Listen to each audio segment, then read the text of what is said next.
Hi there guys, welcome to another video in this playlist looking at 10 key topics for securing our grade C in our Edexcel GCSE exam this summer. We've got the list in front of us here, and this video is looking specifically at the third topic here, translations. So let's start by having a look at some typical translations questions, coming up with some of the key facts and then seeing if hopefully you can apply them into your exam. So here we go, we've got a couple of questions here and we're going to work through them. Now, translations is part of the bigger topic which is known as, and the words are very similar here and students often get them confused, transformations. So we're going to write that out here because it's part of this topic if you were to look it up on a revision guide or watch another video. So transformations is the topic. Inside transformations there's actually 4 different types that are applied in the GCSE that you've got to be familiar with. So the first one, which is what we're going to be looking at in this video, is a translation. And we'll come back and talk about that in just a second. We've also got a reflection, which there's a separate video for.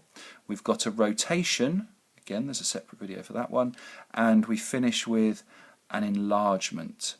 And for each of these it's important to remember the difference between them, what you're looking for and how to do them.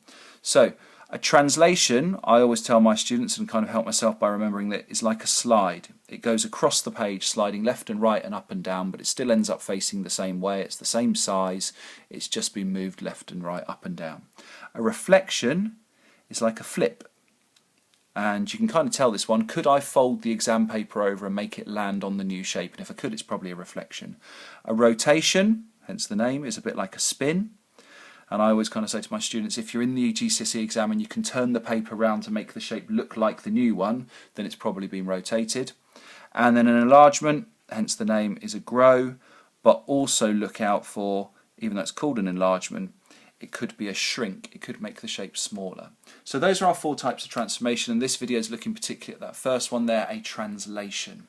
And there's 2 key skills for all of these in the GCSE, the ability to do it, but also the ability to say what type of transformation has been done. So we're going to look at both types of question here. So, question number 1. Describe fully the single transformation that will map shape P onto shape Q. And there's our first thing before we even go into what type of transformation it is and how we're going to find it. We're starting at shape P and we're going to shape Q. So we're going that way, okay? Or if you like, this is the object and this is the image that we end up with. Now, in terms of you being familiar with the GCSE exam, the other thing I would point out here is it's asked you for a single transformation, so one type that will move it from P to Q. And on the mark scheme, they're very clear with this type of question. If you mention more than one, even if the first one you mention is correct, you can't pick up any marks for this question. So only ever mention one and make sure it's the one that you think's right. Now, the first mark on any transformation question is to state the type of transformation it is. So out of that list of 4 that we talked about a moment ago, we have to make a decision on which one it is. Now, the big hint for this one, I suppose, it's here, it's the video that we're talking about, but let's help to identify that if it was a GCSE question. Let's look through these 4 key things and ask ourselves, is it one of them? So let's look to these 2 shapes. Have they changed size? Have they grown? Have they shrunk? Well, no, they haven't. So this is definitely not, in this example, an enlargement. Has the shape spun round? Is it facing a different direction? Could I take my GCSE paper and turn it and make it look the same as it does when I finish off with it? No, I couldn't, because actually they're facing the same direction. So it's not a rotation. Could I fold this piece of paper over so that that lands on that exactly with no overlapping edges? No, I couldn't, so it's not a reflection. Has the shape slid? Could I pick it up and move it left and right, move it up and down and make it land there? Yes, I could. So the first mark always for this type of question in your GCSE is to say that it's a translation. You'd also get away with saying it's been translated, but technically we need to talk about the type of transformation, which is a translation.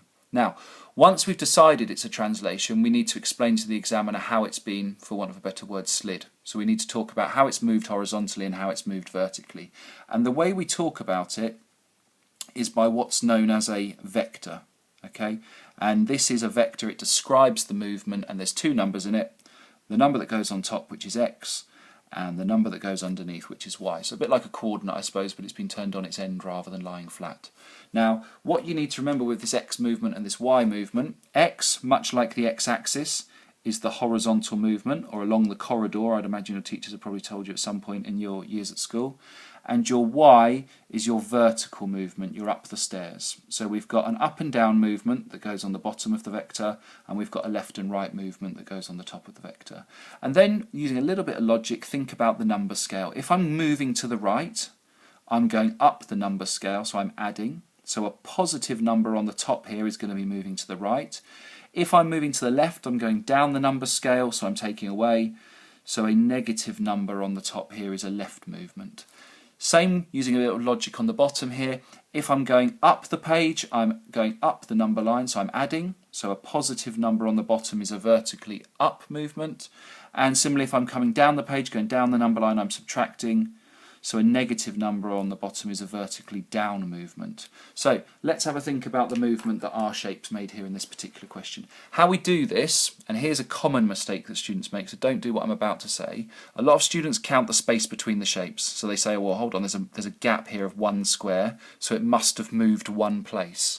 That's completely wrong. What you need to do is think about picking a corner, any corner you want. So I'm going to pick this top right one, and try and work out how it gets to its corresponding corner, so this one here. So how can I move that to there? And then it would be the same movement for the other corners. That one would go there, and that one would go there, and so on and so on. So I need to take that corner there to that corner there using horizontal and vertical movements, not diagonal movements. So I go 1, 2, 3 places to the right. So I've gone up the x-axis 3 numbers. So my top number is a positive movement of 3.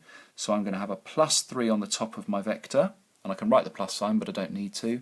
And then I'm going to travel down 1 space on the y-axis, so I'm going to go down 1, a negative movement of 1 vertically, so -1. So the correct mark for 2 GCSE grade marks there would be a translation of vector 3, -1.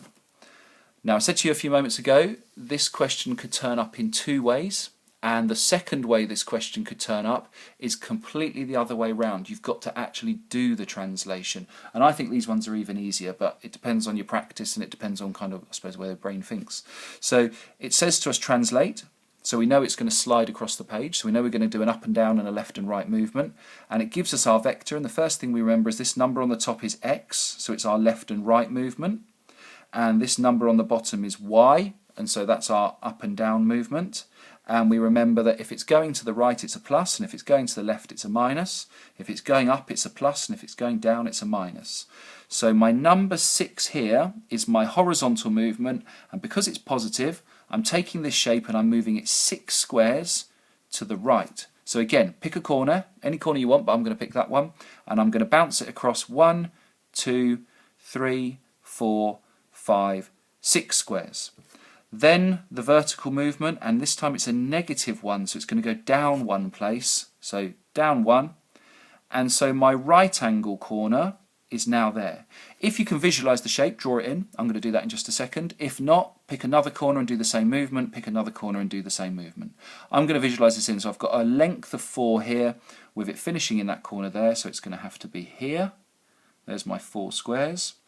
It's got a depth of 2, so I'm going to go down 2 from there, and then I join these 2 vertexes up. So there is my new image from the translated object.